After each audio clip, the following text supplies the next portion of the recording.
특정의 의존도가 높아서 수출 통제에 영향을 받지 않을까 국민들이 걱정 많이 하지 않습니까? 이제 그 걱정 안 해도 됩니까? 네, 걱정 안 하셔도 됩니다.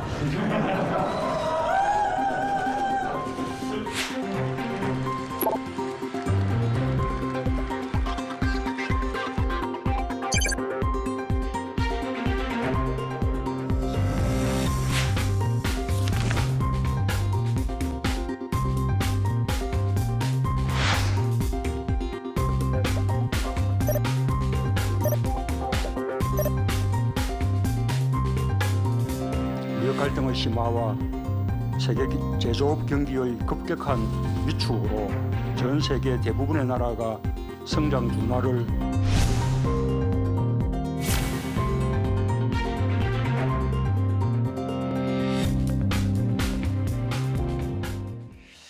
문재인 대통령이 어제 경제장관 회의를 올 들어서 처음으로 직접 주재했습니다. 홍남기 경제부총리는 투자 설명회를 위해서 미국을 방문하고 있었기 때문에 어제 회의에는 없었고요. 또 하나 안 좋은 소식이 들어온 게 있습니다. 국제통화기금 IMF가 올해 우리나라의 경제 성장률 전망치를 2.6%에서 2%로 0.6%포인트 낮췄습니다. 지금 글로벌 국제 경제 상황이 안 좋다 이런 얘기가 참 많은데 과연 우리 경제는 잘 견디어 나가고 있는 것인지 여러분 주변에서 보면은 경제가 어렵다 걱정하시는 분들이 참 많으시죠. 그래서 두 분의 전문가와 함께 우리나라 경제 또 세계 경제 상황 여러분께 자세하게 설명해 드리도록 하겠습니다. 서울대 행정대학원의 박상인 교수님, 최영호 현대경제연구원 고문님 나오셨습니다. 두 분 어서 오십시오. 네, 반갑습니다. 네, 안녕하세요. 예. 먼저 단도직입적으로 한번 질문 드려볼게요. 네. 지금 우리 경제 상황이 어떻습니까?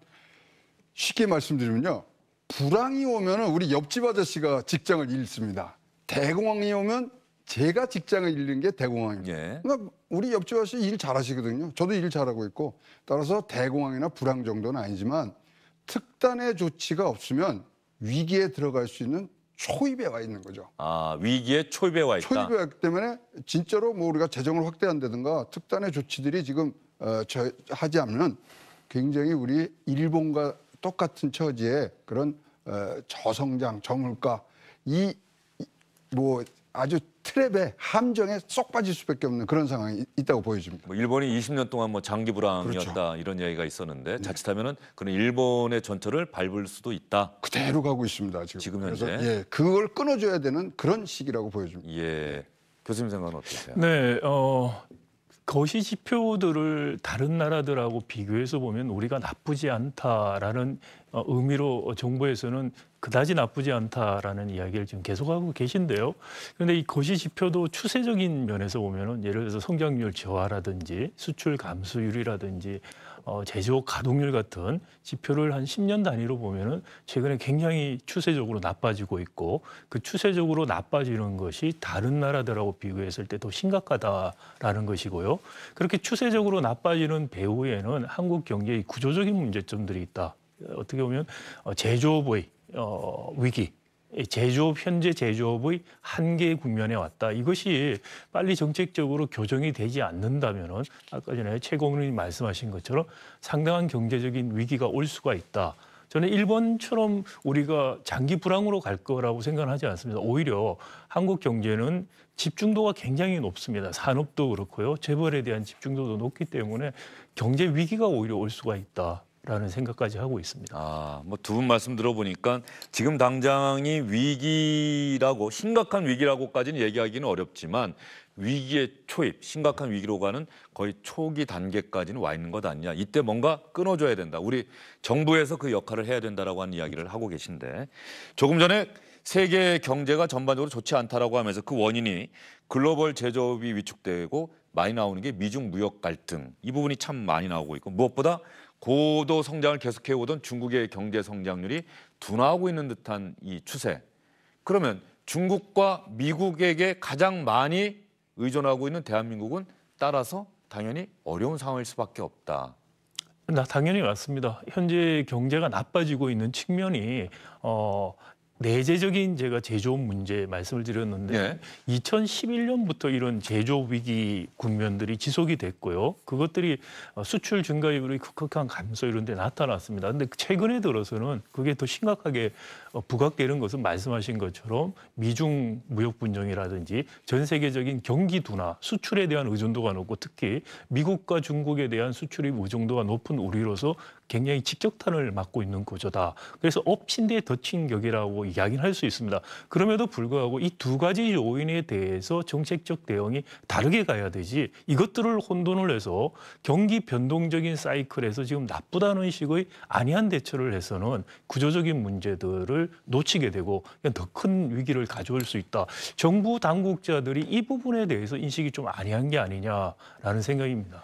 교수님 말씀하실 때 이제 시청자분들께서 그런 생각하실 거예요. 이 구조적이라고 하는 표현이 사용되면 기본적으로 그렇게 받아들이시는 분들이 많아요. 그건 장기적인 문제 아니냐. 구조를 뜯어 고치는데 지금 당장이 어렵고 힘든데 그게 물론 같이 가는 건 중요하겠지만 지금 당장의 위기를 벗어날 수 있는 경제 성장률, 잠재 성장을 끌어올릴 수 있는 어떤 그러한 정책들이 필요한 것 아니냐 이렇게 생각하시지 않을까요? 당장의 대처 방안이 당장에 대처할 수 있는 문제는 당장에 대처를 해야겠죠. 그렇지만 구조적으로 대처해서 중장기적인 효과가 나오는 것은 또 그렇게 대처를 해야 됩니다. 그렇기 때문에 정책의 중단기적인 조합들이 필요하다. 아까 전에 재정 저희들이 좀 확대를 해서 대처해야 된다. 저도 동의합니다. 근데 재정을 확대해서 대처하는 방법이 지금 이게 단기적인 피니 사이클에서 무역 분쟁에 의해서 단기적인 경기 후퇴에서 오는 문제다. 그럼 지금이 정부가 하는 식의 대처는 나쁜 방법이 아닙니다.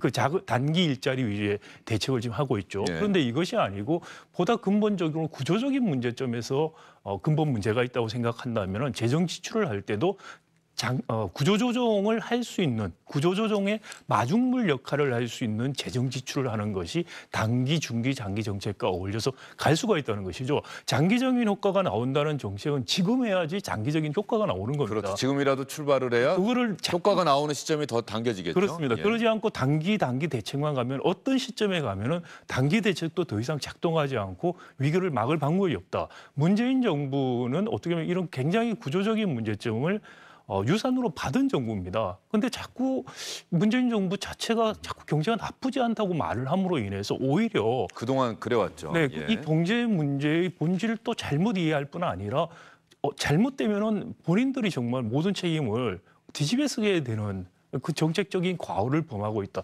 경제가 쉽니다. 뭐 일정 부분 맞습니다. 그렇지만은 본질적인 문제와 벗어난 이야기를 자꾸 심리라고 하면은 신뢰를 저하게 됩니다. 정책 신뢰가 나빠진다면은 정책의 효과는 반감이 되는 것이죠. 그래서 단순히 경제가 심리라는 식으로 무조건 낙관적인 이야기를 하는 것이 경제를 좋게 한다는 식의 안이한 생각도 정부 관료들이 버려야 된다. 예. 교수님이 지금 말씀하신 부분은 그동안 우리 경제에 대해서 심상치 않다, 위기로 가고 있다라고 하는 평가들이 많았는데 우리 정부 당국자 입에서는 우리 정부 뭐 펀더멘탈이 좋다, 구조적으로 튼튼하다 이런 이야기, 낙관적인 이야기가 많이 나오다가 이제 최근 들어서 오늘 나온 보고서에서 보면은 투자가 또 고용이 부진하다라고 하는 스스로의 냉정한 평가가 나왔단 말이죠. 그러면 이 질문 한번 드려볼게요. 그러니까 아까 경제는 심리다라는 말씀을 하셨기 때문에 경제는 심리가 중요하다. 그래서 위기를 위기라고 하는 게 이 어려운 경제 상황을 타개하는데 도움이 되지 않는다. 우리 어렵다라고 얘기해서 과연 무슨 도움이 되겠느냐. 그런데 그 부분에 대해서 아까 제가 조금 전에 말씀드린 것처럼 정부의 그런 말 한마디 한마디가 그 위기를 위기라고 하지 않는 게 도움이 되는 건지 위기를 위기라고 인정하는 게 도움이 되는 건지요? 제가 의사고요. 예. 우리 앵커께서 환자인데 암에 걸렸어요. 제가 암에 걸렸다고 말씀을 드려야 되나요? 안 드려야 되나요? 정확하게 말씀해 주시는 게 해주셔야지 좋겠죠. 본인이 알아서 챙겨서 예. 이런 약도 하고 이 의사가 처방한 거에 대해서 잘 따르고 그러지 않습니까? 근데 얘를 또 드시는데 또 이렇게 암을 또 드셔서 예, 전국에 암으로 고통받고 계시는 분들이 꼭 힘내서 그러니까 예. 의사하면은 분명히 암 환자에게 당신은 이런 암이 있습니다. 얘기를 해주고 같이 그 암을 극복해 나가는 게 훨씬 더 암을 극복하는 바른 길이고 뭐 빠른 길이라고 생각하는데 우리 지금 진단을 잘못하고 있어요. 진단부터 우리 경기 좋다, 펀더멘탈 좋다. 지금 경제가 바른 성적으로 갔다. 지금 조금 이렇게 나오는 나쁜 숫자들은 이 구조를 바꾸는 그런 통증이다. 이렇게 판단을 하니까 처방이 잘못되는 거죠. 지금 박 교수께서 지적하신 대로 우리 중장기, 단기 이거 다 나눠서 해야 되는데요. 일단 소득 주소 성장이라는 큰 목적하에 모든 게 다 몰입이 돼버렸어요. 처방이 잘못됐습니다. 지금 암 환자인데 여기에 진통제만 주고 있어요. 핀셋으로 거길 들어가서 수술을 하고 끄집어내야 되는 부분들을 지금 그걸 간과한다고까지 얘기하면 좀 많이 나간 것 같습니다만은 거기에 대해서는 어떠한 그림도 지금 없지 않습니까? 그래서 저희들이 이제 공무원들 특히 또 나라를 끌고 가시는 분들한테 부탁드리는 건 딴 게 아니죠.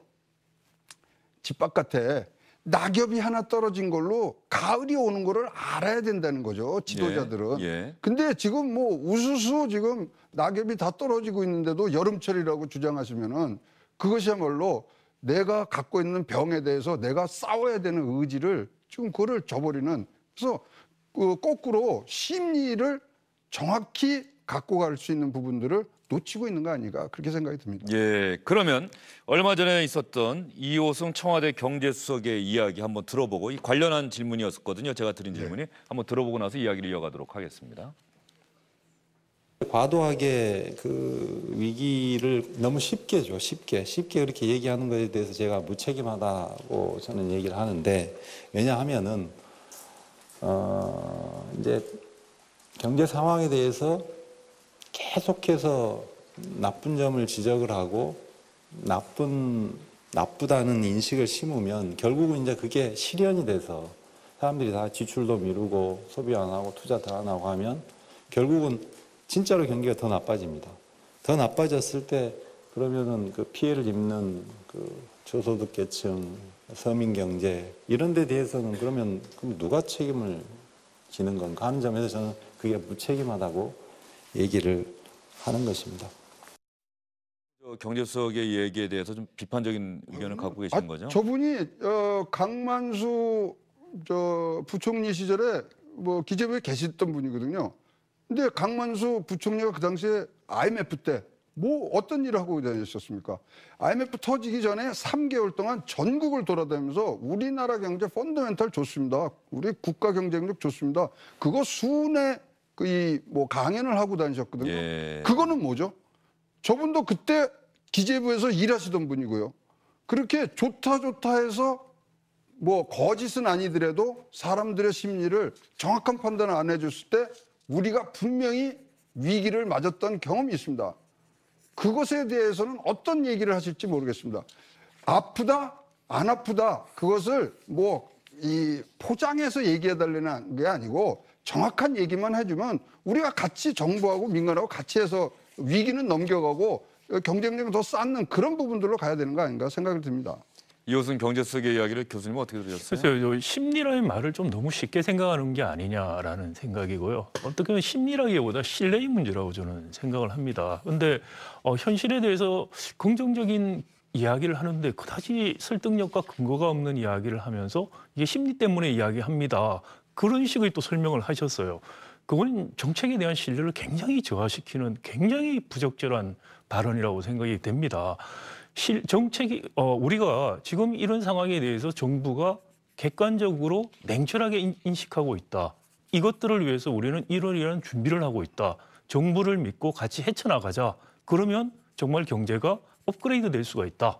이런 이야기를 해주셔야지 심리가 살아나고 신뢰가 가는 것이지, 무조건 나쁘다고 말하면 나빠지니까 투자도 안 하고 소비도 안 합니다라는 식의 이야기. 그래서 우리가 나쁘다는 이야기를 하는 건 나쁩니다라고 말을 하는 것은 정책의 신뢰를 떨어뜨리는 것이고, 국민들이 보기에 과연 우리 정책 당국자들이 냉정한 우리 경제 현실 진단을 하고 있는 것인지라는 의문을 가지게 하는 것이죠. 과거에 IMF 전에 있었던 말씀 지금 해주셨는데 네. 그런 사례도 저희가 있습니다. 얼마 전에 국가부도의 날이라는 영화로도 나왔었죠. 네. 그렇기 때문에 정책 당국자들이 심리라는 말을 너무 쉽게 생각을 지금 저는 하는 게 아닌가. 심리라는 것이 좋다고 말하면 사람들이 다 정책 당국자가 그렇게 말한다고 해서 믿는 그런 시대도 아니고요. 객관적으로 사람들이 냉철하게 느낄 수 있는 근거와 그리고 정책을 제시해야만이 신뢰가 생기고 그래야지 심리가 살아나는 것입니다. 두 분은 경제 전문가시니까 주변 분들이 참 많이 물어볼 것 같아요. 정말 요즘 우리나라 경제 어떤 거야? 괜찮은 거야? 이렇게 많이 물어볼 텐데 거기에 대해서 어떻게 짧게 답변하세요? 짧게 저는 말씀해 주신다면. 일단 지금은 준비하고 또 내년도에 더 큰 파도가 올 수 있기 때문에 지금은 우리가 좀 준비를 해야 되는 부분들이 있다. 그럼 준비는 어떻게 합니까? 뭐 어디 투자합니까? 이게 아니라 지금은 마음의 준비를 해야 되고 지금 정책이 바로 갈 수 있도록 우리가 지금 힘을 실어줘야 되는데 조금 더 그런 데에 대해서 이런 동력이 가질 수 있도록 조금만 성적표만 좀 잘 나와주면은 쫓아 올라올 거거든요. 그게 뭐냐면 지금 부동자금이라는 게 1,200조가 지금 시중에 깔려 있어요. 갈 데를 모르는 데가. 우리나라에. 예. 네. 그렇다면 우리나라가 진짜 3대 산업에 대해서 쭉 나가는 그림을 그렸다. 거기에 투자가 되면서 다시 선순환의 사이클이 시작되거든요. 그거 하나를 지금 해달라는 그 정부에 대한 요구인데 그것이 안 보이니까 답답한 거죠. 그러면 지금 그 이야기를 해주셨으니까 그래서 지금 나오고 있는 이야기가 이제 얼마 전에 금융통화위원회가 금리 인하했죠. 1.25%로. 금리 인하했고 어제 문재인 대통령이 경제장관들 모아서 내놓은 이야기가 있습니다. 이런 때일수록 재정 지출 확대해야 한다. 정부가 할 수 있는 일을 하자. 그러면서 민간의 활력이 근본적으로는 중요하니까 그러면서 이제 나왔던 이야기가 이제 건설업 네. 뭐 이런 부분들에 대해서 그것을 통해서 고용도 늘리고 또 우리 시민들의 국민들의 생활 편의도 도모해 보자 이런 어떤 아이디어들이 나왔는데 어떨까요? 먼저 여러 가지 이야기 지금 섞여 있어서요. 제가 조금 차근차근 구조적인 문제부터 예. 풀어서 말씀을 드리면 고모님께서 말씀하신 것처럼 그럴 수 있는 뭔가 믿고 투자할 수 있는 뭔가가 없다고 말씀하셨는데 그것을 지금 어떻게 보면 이명박 정부, 박근혜 정부, 문재인 정부가 계속해서 뭔가를 하려고 합니다. 그런데 그 방식이 잘못됐다는 거죠. 과거에 박정희 개발 독재 시대 때 정부 주도 재벌 중심의 발전 전략을 여전히 반복해서 하겠다는 식의 아이디어였고 그것이 지난 15년 동안 작동이 되지 않았습니다. 그러면 왜 이게 작동이 안 되는가 지금 되돌아봐야 되는 거죠. 투자가 왜 없느냐? 금리가 높아서 투자를 안 하느냐? 시중에 돈이 없어서 안 하느냐? 기업에 유보 이윤이 없어서 안 하느냐? 그게 아니지 않습니까? 투자라는 것은 기회가 있어야 하는 것입니다. 적절한 투자 기회가 왜 없느냐? 그러면 지금까지 대기업들 위주의 투자를 했던 것들이 대기업이 더 이상 우리 원가 경쟁력에 단가 우려치기에 기초한 원가 경쟁력을 가지고 있는 대기업들의 최종주 중심의 산업 구조가 한계에 도달을 함으로 인해서 이 방식으로는 투자 기회가 안 나온다는 겁니다. 고부가가치화가 된 제품들 그리고 혁신이 일어나면서 투자 기회가 생길 수 있는 구조를 만들어줘야 되는데 공정한 경쟁이 중간재 산업에서 지금 없습니다. 우리 재벌의 경제력 집중 문제 때문에 기술 탈취가 만연하니까 혁신할 유인들이 없어지고 있습니다. 이런 제도적인 것을 풀어줘야지 투자의 기회가 생기고 혁신이 일어나면서 경제가 선순환 구조로 갈 수가 있는데 이런 과감한 구조적인 문제들은 손을 놓고 있다는 거죠. 그 대신에 이야기하는 것은 뭐냐면은 마치 경기 하강기에 구조적인 문제가 그다지 없을 때 나오는 정책 수단을 이야기하는 것으로 금리 정책이라든지 재정 정책을 이야기하고 있다. 이게 작동이 될 것이냐?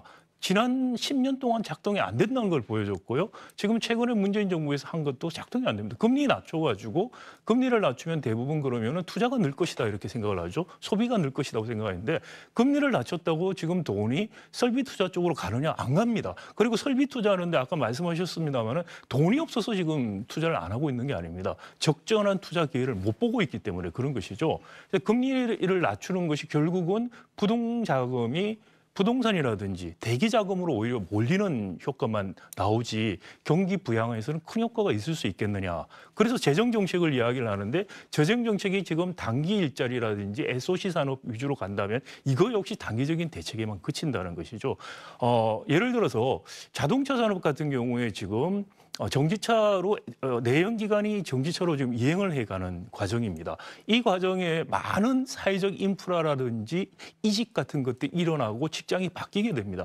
이런 부분에 많은 재정적인 요소가 소요가 돼요. 물론 재정 정책 하나만으로 해결이 되지는 않습니다만은 거기에 들어가는 재정적인 투자를 하자는 겁니다. 저는 같은 재정 지출을 하더라도 그래야만이 사실 경제가 재정을 지금 단기적으로 쓰면은 구조가 바뀌어서 중장기적으로 경제가 어떻게 된다는 그런 그림들이 나오는 겁니다. 그래야지 국민들이 믿고 심리가 살아나는 것이죠. 그런 그림 없이 금리를 인하하고 SOC 투자를 하겠다? 근데 그 다음에는 어떻게 될 건데? 라고 말할 때 과연 우리 정부 경제당국자가 답을 지금 내고 있느냐? 저는 아니라고 생각합니다. 그러면 제가 지금 교수님 말씀 듣다 보니까 우리나라가 어쨌든 간에 정치 권력, 특히 5년에 한 번씩 대통령 선거 치르잖아요. 네. 그럼 대통령 선거에서 이겨야 되지 않습니까? 네. 이기기 위해서 내놓는 게 가장 중요한 게 경제 정책이고 또 경제 정책과 맞물려 있는 게 노동 정책이에요. 그러면 쉽게 제가 말씀드릴게요. 이른바 친기업 정책을 표방하는 것과 친노동자 정책을 표방할 때 이게 늘 딜레마, 갈등 상황에 좀 놓이는 것 아닌가. 현 정부도 그런 고민을 많이 하고 있었던 것은 아닌가. 어제 대통령이 네. 친기업, 기업이 투자할 수 있게 해줘야 된다는 얘기를 하는데 기업들은 오늘 언론 보도 보면 아직도 잘 못 믿겠다. 맞습니다. 또 그런 기사를 보면서 노동자들은 노조는 또 어떤 생각을 할까? 저는 이 생각이 들더라고요. 아니 그러니까 정치 공학적으로 보면 우리가 노조가 된 율이 10%밖에 안 되잖아요. 그렇다면은 정치 공학적으로는 표가 90%가 기업 쪽에 있는 거예요. 그것에 대해서 지금 어떤 생각을 갖고 있는지가 지금 사실 궁금하고요. 지금 그러다 보니까 이거를 이분법으로 생각을 하고 일단 여기가 결속력이 좋습니다. 노조 쪽이. 그러다 보니까 조직적으로 뭐 도와줄 수 있는 부분들은 있지만 결국 표 계산을 했을 때는 기업이 살아야 되고 거기서 일자리가 생겨야 되고 일거리가 생겨야 되거든요. 그 부분에 대해서 좀 생각을 해줘야 되고요. 요번에 이제 대통령 그 경제장관회의에서 저희가 좀 혼돈되게 받은 메시지는 이거죠. 예. 민간 활력이 높아져야 된다. 그렇게 얘기했죠. 저희는 박수 쳐죠. 박수 치는데 그 다음 얘기가 저희들을 이게 맞는 얘기인가? 그러기 위해서 적극적인 재정 정책을 가야 된다. 이렇게 하는 거예요. 민간 자율로 해야 된다. 정부에서 재정 정책으로 끌고 가겠다. 이게 상충됩니까? 상충이죠. 재정 정책을 쓰면 쓸수록 민간은 항상 위축이 되게 되십니다. 이거는 거시경제 제일 처음에 배우는 거거든요. 그러니까 지금 박 교수께서 지적하신 대로 우리가 이런 거야말로 재정을 막 부어 쏟아서 갖고 가는 게 과거의 연장선상에서 개발 계획이에요. 국가가 끌고 가는 거. IMF도 이런 얘기했거든요. 우리 일자리 장려기금이라는 걸 많이 주잖아요. 그걸 단계적으로 폐지하라고 4월 달에 보고서에 냈어요. 그러면서 나오는 게 그럴 돈이면 신생기업이나 이 창업하는 데 지원해라. 즉 국가의 생산성을 높이는 데 그런 것들이 들어갈 때 우리나라의 경제 성장력이 좋아지고 경제하는 사람들의 모든 사람들의 꿈은 오늘보다 나은 내일을 갖다 주기 위해서 우리 공부하는 거거든요.